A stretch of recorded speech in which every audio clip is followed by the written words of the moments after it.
ଅଞ୍ଚଳବାସୀଙ୍କ ସମସ୍ୟାର ସମାଧାନ ନିମନ୍ତେ ପ୍ରତ୍ୟେକ ଗ୍ରାମକୁ ଯାଇ ଲୋକଙ୍କ ସମସ୍ୟା ବୁଝୁଛନ୍ତି ଆମର ପ୍ରିୟ ପୁରୀ ଲୋକସଭାର ସାଂସଦ ଡକ୍ଟର ସମ୍ବିତ ପାତ୍ର। ସିଧାସଳଖ ଜନସାଧାରଣଙ୍କ ସହ ଯୋଡ଼ି ହୋଇ ସମସ୍ୟା ବୁଝୁଥିବାରୁ ସଚେତନ ଟାଇମ୍ସ ତରଫରୁ ଧନ୍ୟବାଦ।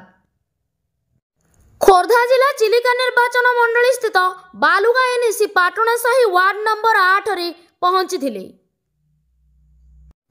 ପାଟଣାସାହିର ଜନସାଧାରଣଙ୍କ ସହ ବୁଲି ଗ୍ରାମର ସମସ୍ୟା ବିଷୟରେ ପଚାରି ବୁଝିଥିଲେ। ଦିବ୍ୟାଙ୍ଗ ଚିନ୍ମୟ ସାହୁଙ୍କୁ ଯାତାୟାତ ନିମନ୍ତେ ହୋଣ୍ଡା ଆକ୍ଟିଭା ପେଟ୍ରୋଲ ଗାଡ଼ି ପ୍ରଦାନ କରିଥିଲେ। ମା ଜାଗୁଳେଇ ମନ୍ଦିର ନିକଟରେ ଥିବା ଚା ଦୋକାନରେ ବାରଣ୍ଡାରେ ବସି ଚା ପିଇଥିଲେ ଓ ଯୁବକଙ୍କ ସହିତ ଆଲୋଚନା ମଧ୍ୟ କରିଥିଲେ। ସାଂସଦଙ୍କ ଏହି ମହତ୍ କାର୍ଯ୍ୟ ସ୍ୱାଗତଯୋଗ୍ୟ ପଦକ୍ଷେପ।